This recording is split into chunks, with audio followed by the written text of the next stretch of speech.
Argentine, un disque qui devait s'appeler Argentine, des Chacos. Voilà, un 33 tours que nous avons fait qui comportait, je pense, 14 titres parce que on n'était pas encore limité comme après. Nous le fûmes par le nombre, c'est-à-dire 6 par face, pour un nombre c'est un seul sillon, mais il faut qu'il soit bien aéré. Et puis il y a des raisons que la raison connaît, c'est des problèmes de chlorure de polyvinyle. Alors ce disque-là, je l'ai eu, et j'ai dû le repasser à Jean. C'est vraiment sans parler, sans me dire même que c'est un incunable, c'est un inconnu. Parce que nous avons enregistré, découverte totale nous avons fait un autre disque dans lequel un de nos amis péruviens chantait, Adam Gomez,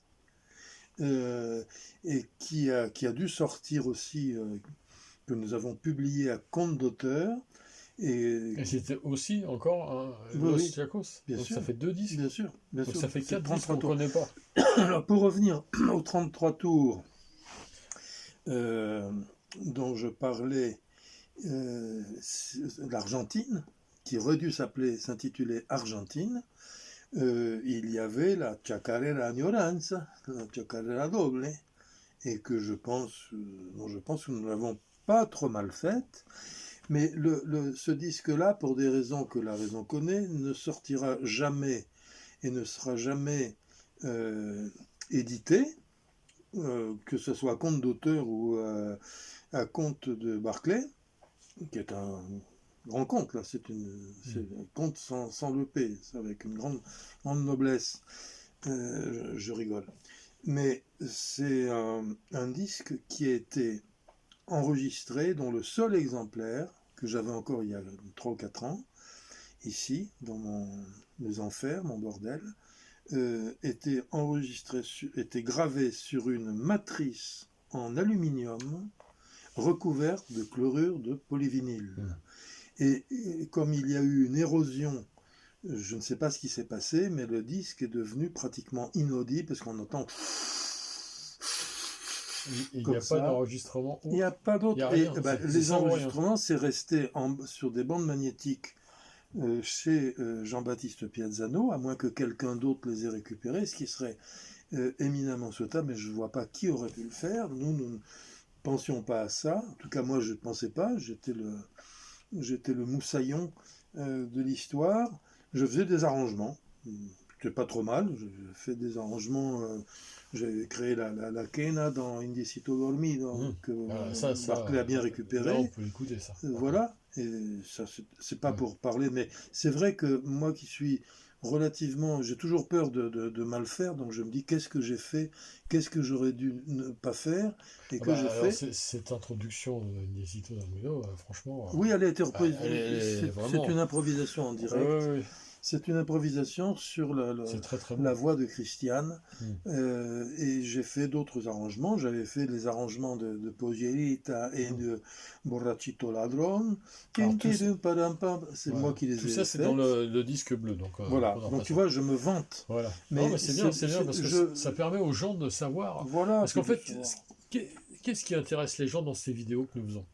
C'est de savoir par le menu ce qui s'est vraiment passé. Parce que sinon, on prend les disques, on regarde ce qu'il y a écrit et puis ça suffit. Mais non, on a envie de savoir plus parce qu'il y a tellement d'aficionados des Chacos. Il y en a plein, et pas qu'en France. Oui, mais je fais une sorte de rétroprojection et je me revois avec Los Incas, même si la comparaison me semble un peu... non, je suis pas d'accord. Je pense qu'elle est bonne, la comparaison. Elle est bonne, parce qu'en fait, tu étais aficionado de Los Incas et d'Achalay, comme nous sommes aficionados des Chacos, mais aussi de Los Incas et d'Achalay. Et qu'est-ce que je pouvais dire à Los Incas, qui étaient devenus des amis, parce que des parents...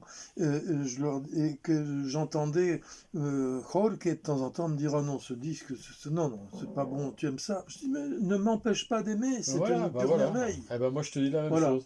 Quand tu me dis non, c'est je suis non, mais si. Je comprends très bien. C'est exactement ça. Tu touches le sujet vraiment. Et tous les gens qui s'intéressent, parce qu'il y a quand même, en tout, j'ai fait le calcul, on est presque à 3000 vues sur 34 vidéos. pour l'instant, alors que c'est pas très vieux, et c'est quand même bien, parce que ça prouve qu'il y a un intérêt. Moi, je fais 34 vidéos avec ma pomme, il n'y a pas 3000 vues. Ça, t'en sais Ah rien. ben, je le sais, parce que j'ai Ouais. plein de vidéos sur YouTube. Donc, c'est bien qu'il y ait un intérêt pour toi, évidemment, mais aussi pour Los Ah ben, Chacos. bien C'est sûr. évident. Bien sûr. C'est évident.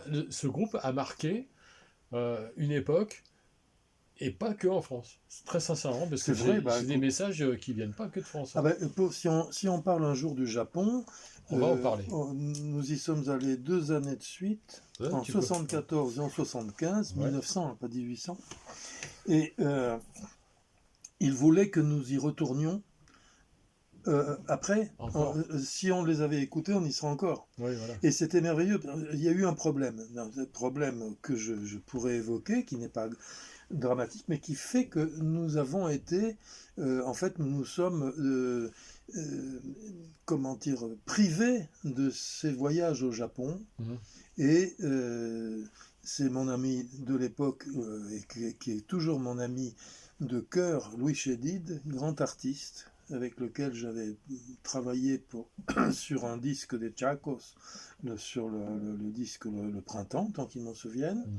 encore une fois, et puis pour la musique d'un film que j'avais fait, Arrow, le premier film de Gilles Béat, et c'est là que j'avais fait la connaissance de Louis Chédid. Et c'est un jour, Louis, curieusement, qui a reçu pour nous concernant, enfin une lettre de Barclay, une lettre du Japon, de notre impresario là-bas, qui s'appelait Yoshiro Kamara, qui était impresario de musique classique. Mhm. Il recevait, enfin il faisait venir tous les classiques connus. Et nous étions les seuls non classiques. Et il nous aimait beaucoup. Et donc en 76, je crois, Louis Chédid reçoit une lettre dans laquelle les Kambara nous demandait que nous revenions, enfin, que nous refassions une tournée. Ce qui fait qu'on aurait dû jouer en 74, on a joué en 74 et en 75, 2 tournées de 3 semaines à 1 mois, je ne me rappelle plus, très très gratifiante, enfin, à tout point de vue, parce que je ne parle que de moi, de mon sentiment. J'ai eu une relation extraordinaire avec ce pays, même si les conditions climatiques n'étaient pas forcément celles auxquelles nous étions habitués. Le voyage, la fatigue, mais la fatigue, moi je la sentais pas. Je sentais l'enthousiasme des Japonais qui avaient même créé un club Chacos. C'était le club Fronterizos Chacos à Kyoto. Un truc extraordinaire. Ça, c'est On génial. voit ça. Je ne sais Ouais. pas si j'ai des photos, parce que je faisais un peu des photos n'importe comment avec un petit instamatique que Ève m'avait rapporté, Ève Rivalière, la maman de mes filles. Dommage qu'il n'y ait pas eu à l'époque ce bel appareil là, qui nous sert là en ce moment. Il y a un smartphone, là, tu aurais pu faire des photos et filmer plein Il de y aurait choses. pléthore Et mettre tout ça sur documents. WhatsApp, Bien sûr, ce que tu veux. bien sûr. Mais je pense que je crois que je vais arriver à retrouver quelques incunables là aussi. Hein, bien, Alors donc pour revenir à ces histoires de disques, nous enregistrons en février 1968. C'était peu de temps avant des événements. Il paraît qu'il y a eu des événements En mai 68, en mai. moi j'étais à l'école et j'ai eu un mois de vacances. Donc je me souviens surtout de ça, moi. Ah oui. Et moi, je passais les 3 jours qui n'étaient qu'un jour et demi à la caserne de la Pardieu à Lyon pour être à l'armée, au vrai sens du mot, en un seul mot. Et je ne voulais pas du tout faire l'armée, donc j'ai essayé de louper tous les tests psychotechniques en écrivant. J'étais très doué pour écrire des conneries, parce que j'étais pas complètement fini, je pense pas l'être non plus maintenant, mais j'ai été incorporé d'office dans les paras. Et je voulais pas du tout, je suis acrophobe, claustrophobe, mais là, acrophobe, et je voulais pas sauter en parachute. Même si on insistait, si on me poussait. Donc, à ce moment-là, en mai 68, il y a eu des trucs extraordinaires qui se sont produits avec Dan, et Dan et Gabriel Zurini. Nous jouions, nous avons fait Bobino avec José Arthur, notamment, pour les grévistes de l'ERTF. Ah, super. Et un jour de mai 68, c'était à la Mutualité, je me souviens, donc à Paris, ça il y en a d'autres, Palais de la dans d'autres- Mutualité. au Palais de la Mutualité, et nous jouions pour des grévistes, on jouait beaucoup pour les grévistes, à défaut de lancer nos instruments sur les gens, sur les CRS. Et donc, je vois un type qui s'approche de moi et qui me prend comme ça par le callback et qui me dit, vous vous rendez compte, mais qu'est-ce qui se passe avec tout ce... Et c'était Léon Zitrone. Donc je me suis fait... Alors après, il s'est calmé, mais je dis, excusez-moi, monsieur Zitrone, mais... Voilà, la première fois, mon premier et dernier contact avec Léon Zitrone, qui ne commentait pas de course. De course, ou les vachettes aussi. Voilà, Les avec Guy Lux. Avec Guy Et Lux. il m'a attrapé par le callback parce qu'il était, il était Il était à outré l'apex de l'énervement et de l'outrance. C'était épouvantable. Il était dans un état absolument apoplectique. On revient.